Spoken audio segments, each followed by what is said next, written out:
Mayong adlaw, katauhan sa Dios sa Archdiocese of Osamis, sa ngalan sa atong talahuron nga Arsobispo, Archbishop Martin Sarmiento Humuad, o sa kahugpuhan sa mga kaparian sa tibuok lokal nga simbahan sa Osamis, kini si Father Mark Julius Casaba Samonte, magahatod kaninyo sa pamlandong karong adlaw.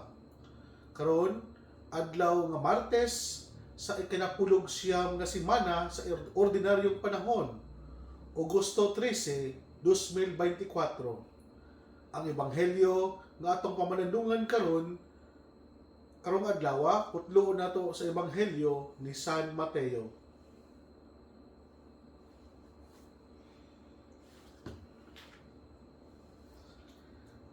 Niadtong higayuna ang mga tinun-an nangadto kang Hesus og nangutana, kinsa man ang labing dako sa gingharian sa langit? Si Jesus mitawag ang usa ka bata ug gipatindog niya sa atubangan nila ug miingon siya, "Hinumdumi kini gawas kong mausab kamo og mahimong sama sa mga bata. Dili gayud kamo makasulod sa gingharian sa langit. Ang labing dako sa gingharian sa langit mao ang magpaubos sa iyang kaugalingon ug magpakasama ni ining bataa. Ug ang magadawat og usa ka bata nga sama niini sa akong ngalan magadawat kanako. Matnguni ninyo nga dili kamo magtamay bisan usa ni ining mga gagmayng bata. Kay sultihan ko kamo nga ang ilang mga anghel nga atua kanunay sa tubangan sa akong amahan didto sa langit. Sa inyong hunahuna, unsa may buhaton sa usa ka tawo kung kawad-an siya usa ka gatos ka karnero, iya gayong biyaan ang kasiyam ug siyam ug nga manibsib didto sa bungtod ug mulakaw siya aron pagpangita sa nawala. Sultihan ko kamo, ini kakaplag niya niini, mas malipay pa siya pag-ayo tungod niining karniruha kay sa kasiyamag-siyam nga wala nawala. Sa mao nga pagkaagi, ang inyong amahan nga atua sa langit dili buot nga may mawala bisag usa niining mga gagmayng bata." Mga igsoon, ang ebanghelyo sa Ginoo. Daygon ikaw, Kristo. Sa makausa pa, maayong adlaw kanatong tanan, mga igsoon ko na ni Kristo. Sama sa kong gingon kanina, karon adlaw Martes, atong pamalandungan ang ebanghelyo ni San Mateo, na usa sa mga mahinungdanong hinungdan mao ang atong pagkamahigugmaon og bata. Sa atong mga panimalay, ang bata mo'y sentro sa atong atensyon. Ganahan kita magpangga, maghalok-halok, bisan gani bahog singot kining mga bata. Maghagbo-hagwa o mag-ikstorya sa usa ka bata, kay lantaw nato nila usa ka inosente nga binuhat. Sa atong mga programa sa telebisyon, radyo o entablado, malipay kita nga magsudong kanila. Kani mga bata nga magpasugdayan, bisan gani nga yabag sila mukanta o dili kabalo mo sayaw. Matod pa ni kanhing Pope Emerito na si Pope Benedict, miingon nga ang Dios nahimong usa ka bata aron kita dali makat-on sa pagigugma kaniya. Tinuod ang gingon sa ato ang Pope Emerito na si Pope Benedict, na tungod kay maglisod man ang tao sa pagigugma sa Ginoo, ang Dios na mismo mo ay nangitag paagi nga siya mahimong sayon nga igugmaon. Pagkanindot, nagpakatao siya ug nagpakahimong bata. Maubitaw sa atong ebanghelyo karon si Kristo nagingon, si bisan kinsa kaninyo nga mudawat og usa ka bata sama niini sa akong ngalan, nagdawat kanako. Og makusganon na iyang gipahimangnuan kitang tanan na matnguni ninyo nga dili kamo magdaot o magtamay bisan usa niining mga bata, tungod kay sultihan ko kamo nga ang ilang mga anghel nga anaa kanunay at tubangan sa akong langitong amahan, kanunay nagaprotekta kanila.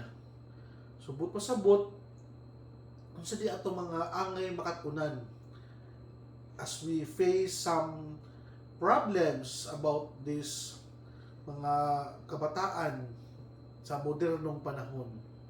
Kinahanglan natong ipadayag sa kalibutan na ang atong mga pagkamigugmaon og bata ngano man gyud nato nga we should express how do we care, how do we love these children na mo'y gisgutan ni Jesus sa itong Ebanghelyo karon.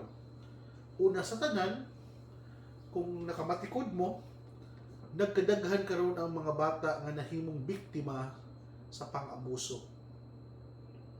Tungod sa kapobrehon, adunay mga bata nga ipamaligya na lang sa ilang mga ginikanan. Mura na lang og mga hayop, mura na lang mga manok nga kung dili na kaya ipamaligya na lang. Mao diha nga misulod ang ato ang problema sa child trafficking. Kawalo mo kaning child trafficking mas labaw pang sa lawayon kaysa drug o arms trafficking. Tungod sa kawad-on, adunay mga bata sa patrabaho na lang sa budiga o sa factory.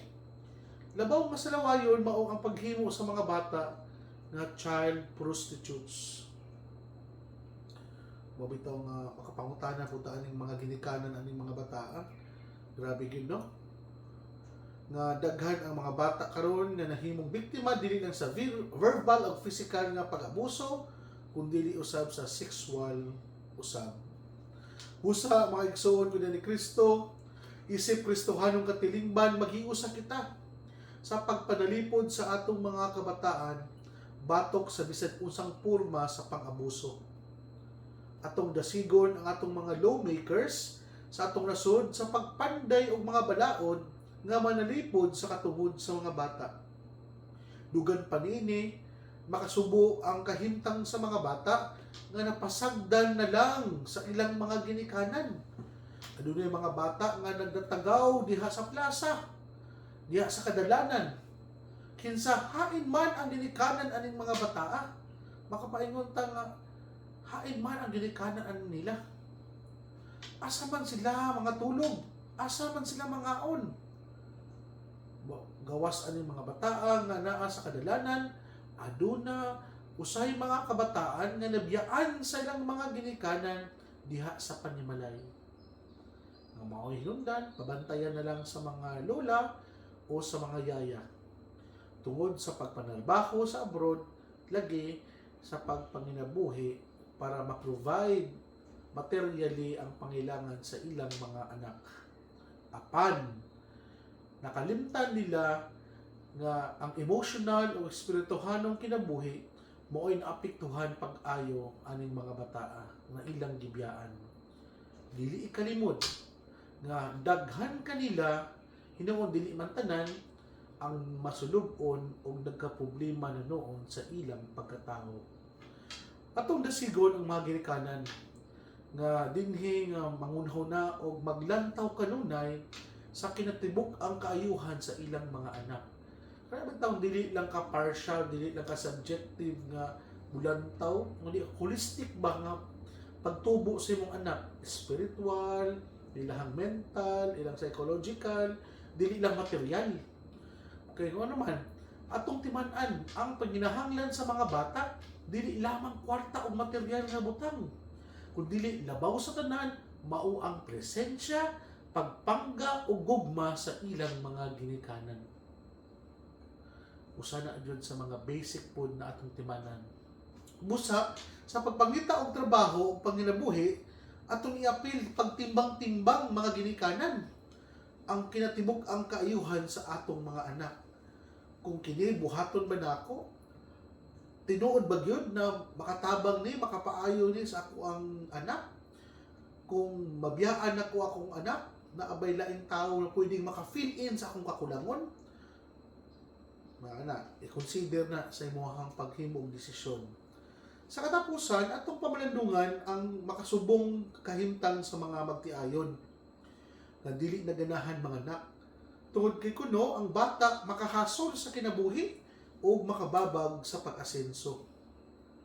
Daghan na ang mga magtiayon karon na usahay pilion na nila nga mag-atiman og mga itoy, pag-atiman og mga pets kay matawag lagi na to na kung mamatay dili ra ilana kayo ka attach kay hayop naman dili na ba kayo sila masakitan o gana bitong less maintenance na pod kay pakanon ra man nila og ganang mga unsay pagkaon diya then naara po kabalo nakabutang na silang mindset na hayop ra ni dili na ko ni kadugo anytime pwede na ko ning biyaan nana bitaw so mao bitaw nga baguhay lang nga adunay gihimong survey sa bag-ong magtiayon dito sa Europa nasayran na pipila ka buok nga magtiayon nga nagplano nga mga anak kini usab ang nakapahitabo sa Amerika, Canada, Australia, Japan ug daghang mga lugar bisan gani diri sa Pilipinas nag-anam na kadaghan ang mga tawo nga dili gusto manganak ang uban siguro manganak tagsa o tagduha nana na lang nanay limit ba adunay daghang mga mambabalaod sa nasod nga nagunahuna daw nga ang pagdaghan sa tawo mo'y hinundan sa kapobrehon. Matod nila, kung mugamay ang populasyon, ang nasod mo asenso. Usa kini ka mabawong pangunahuna para kanako mag-igsoon ni Kristo. Usa kini ka mabawong pagtan-aw sa problema sa kapobrehon. Kaya ang pag-asenso sa nasod ug ang pag-ugmad sa kinabuhi sa mga Pilipino mo'y damgo na tong tanan. Apan ang simbahan nagtudlo nga dili maayo ang simpleng argumento nga basulon nato ang pagdaghan sa mga bata sa atong kapobrehon. Mao ba gyud na ang hinungdan ano pobre ang Pilipinas? Siguro let us try to see the other aspect why we are still in a third world country or why are still experiencing poverty in our world, in our country today, dito sa Pilipinas. Siguro i-consider nato ang ubang hinungdan sa kapobrehon. Graft and corruption sa gobyerno. Dili ba na siya hinungdan? Daotang pamulitika. Dili ba na siya hinungdan? Dili makiangayong pagbahin-bahin sa yuta. Pagbayad sa atong mga utang sulod ug gawas sa nasod o uban pa. Dili ba na siya pwede hinungdan? Ngano pobre gapunta? Kung bunsido ang simbahan nga ang pagtubo sa populasyon dili mo hinungdan sa atong kapobrehon. Kung binsido ang simbahan nga mas daghan ang tao, mas daghan ang motrabaho ug mas mulambo unta ang nasod. Mao na ang usa sa mga asset nato ay kana bitang manpower nagtawa all over the globe, all over the world. Bisan asa makakita jud kag Pinoy mo kani mga Pinoy mo mutabang nako gitawag gani karon sa ato ang mga politician gani the new hero in this modern era bag-o daw silang mga kuan so makaingon ta mga igsoon kining mahitabo kung ayuhon lang nato ang pagpadagan sa atong panggobyerno makaingon ta nga dili pwedeng himong rason ang kabataan or overpopulation sa kapobrehon kung magplano mo sa inyong pamilya kinahanglan may nampuon ang inyong desisyon o maayo ang inyong pamaagi nga gamiton anuman limitahan ninyo ang kadaghanon sa inyong mga anak tungod ba kay naglantaw kamo sa ilang tinuod nga kaugmaon ug tungod lang ba kay gusto kamo nga magpakasayon o mahadlok kamo nga nagauban nga obligasyon kaya bitaw muingon ta nga gamay lang ato ang ato ang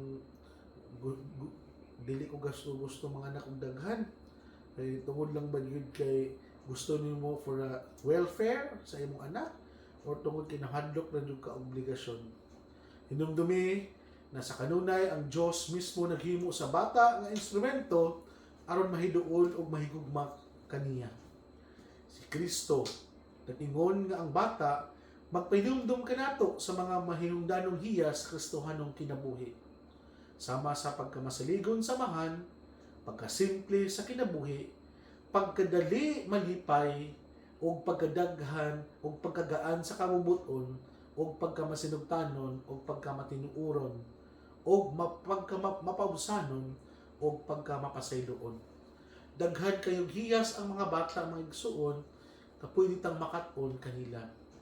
Sa dili pa nako tapuson, tugutin ninyo ako na pasalamatan ng atong mga higala gikan sa Luzon o sa laing mga nasod, mga kaibigan natin dyan from the Diocese of Antipolo, lalo na sa mga parokya na pinanggalingan ko bago ako nakarating dito sa Archdiocese of Osamis, dyan po sa San Jose de Ampid Parish sa may bayan ng San Mateo Rizal, kung saan ako naordinahan sa pagkapari, at dyan naman sa Sacred Heart of Jesus Parish sa bayan ng Cainta Rizal, pinakahuling parish assignment ko bago ako napunta dito sa Mindanao, at sa aking dating community, the Disciples of Divine Mercy of St. Padre Pio.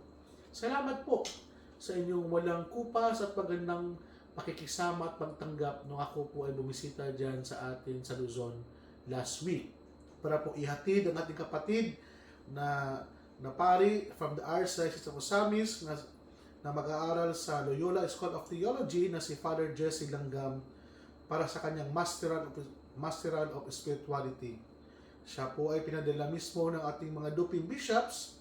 Mga kapatid, alagaan niyo po yung si Father Jesse dyan sa Luzon, at sa ating mga kapatid din dito sa Archdiocese of Osamis, ipagdasal natin siya na sana magkaroon siya ng focus, magkaroon siya ng endurance at perseverance sa kanyang pag-aaral doon sa Ateneo o doon sa Loyola School of Theology. Gusto ko rin pong ipaabot ang aking mga pasasalamat sa mga individual ni Father Verge Lachica Jr., Kura Paroko ng San Isidro Parish, Balante. Salamat din sa pagkukup at sa kasamahan naming pare na si Father Jesse Langgam na every weekend, especially on Sunday, doon po tumutulong at nagmimisa si Father Jesse sa kanyang parokya. Father Phil Pidraha, Kura Paroko po ng Sacred Heart of Jesus Parish, salamat sa magandang samahan, Padre. Regards po sa inyo dyan, lahat sa Sacred Heart of Jesus Parish. Salamat din sa ating mga mabubuting kaibigan at hindi nakakalimot sa atin kahit malayo man tayo. Hindi pa rin nila tayo kinalimutan. Nandyan pa rin ang kanilang constant communication and support. Kahandig and Sabado family, Tita Pat Rujas and family, Atilay and Del Mundo family, Tita Barira and family, Mr. and Mrs. Jose Marie Mijarito and family, dyan po sa New York, Sarah Flores and family, Ate Bless and family, sa ating mga kaibigan po na mga sina Nanay Chuling Ramirez and family, Nanay Carmelita and family, Marilis Vargas and family, Jose Conanan and family, Joy Cruz and family. Salamat po sa inyong pagkamabuting kaibigan. Para po sa ating mga nagpapadala ng kanilang mga suporta, Boy Ofima and family, Virgie Ofima and family, Cesar Buena and family, Romy Cando and family, Elinita Calanza and family, Philly Del Rosario and family, and Tess De Leon and family, Danny De Leon and family, Maming Alanas and family, Amalia Di Vera and family, Hilda Tan and family. Sila po ang mga pamilya na nagkupkop at tumanggap sa atin at pinadama po nila sa akin personally na kahit di man nila ako kadugo at kano-ano, minahal nila ako ng bilang totoong anak na rin at kapatid. Salamat po sa inyo at malaking tulong po yan sa amin ng mga kaparian na may totoong nagmamahal at handang tumanggap sa amin kahit saan man kami magpunta. Nakikita po ng Diyos kung paano ninyo inilagaan at minahal ang kanyang pare. At sa mga hindi ko po nabanggit, meron pa po tayong mga next day na mga reflection.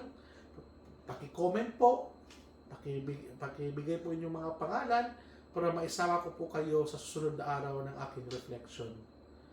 So mga kapatid ko ni Kristo,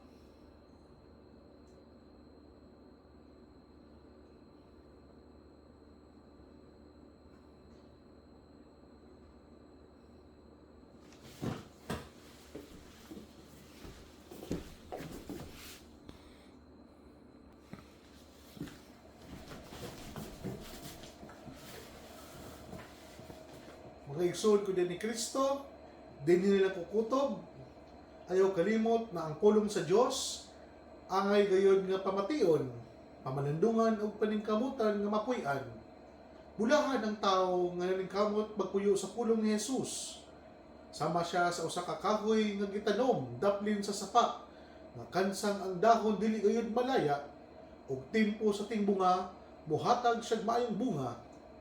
Igsoon, ugma na usab, ug ban sa pangama sa tong mahal na Berhen na Inahan, si Santa Maria nga atong gitawag og misamisnon ug Berhen sa kuta. Ang Dios magpanalangin unta kanimo sa ngalan sa Mahal, sa Anak ug sa Espiritu Santo. Amen. Daghang salamat sa pagpaminaw ug God bless.